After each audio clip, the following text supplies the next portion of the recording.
জি আমার কি পরিবারের মাঝে আমার একটা অবহেলা হরে দে আমার ছেলে নাই লাগবে মনে রাখুন জানি যারা মেয়ে বাচ্চা হওয়ার কারণে অবহেলা করে এরা আল্লাহর কাছে ধরা হইব কারণ মেয়ে বাচ্চা আল্লাহ তাআলার রহমত যে তিনটা মেয়ে ফাইলিব তিনটা মেয়েরে লালন পালন করিয়া বিয়া শাদী দিয়া দিতে পারবো আল্লাহ তাআলা তার লাগি জান্নাত ওয়াজিব করে দেন সুবহানাল্লাহ এতে বড় উপহার আছে কিন্তু মেয়ে বাচ্চা হইয়া যদি মনোকা মেয়ে বাচ্চা হইয়া যারাও নাকুশ হয় এরার স্বয়ং আল্লাহ নাকুশ হয়ে যান কোন অবস্থায় মেয়ে বাচ্চা হইয়া নাকুশ হয়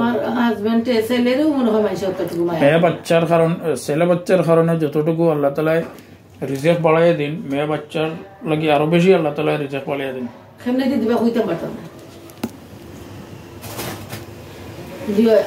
যারা মেয়ে বাচ্চার অবহেলা করে এরা দুনিয়া তো চরম পর্যায়ের জিল্লতির জীবন ভোগ করে আখেরাতেও গিয়া এরা কঠিন শাস্তি ভোগ করে আমার চকুর দেখা আছে একটা মানুষ মাওলানা তাই 6 জন মেয়ে পাইছেন পয়লা 5 জন পাওয়ার পরে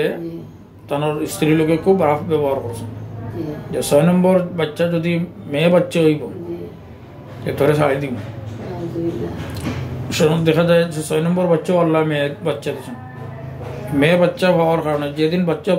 প্রসব হয়েছে ওদিন মানুষটায় স্ত্রীর গায়ে হাত তুলছে মারছে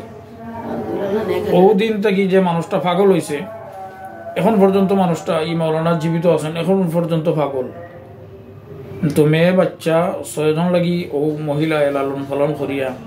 আজকে একটা মেয়ে এই উচ্চশিক্ষিত সরকারি চাকরিজীবী আমার আত্মীয়র মধ্যে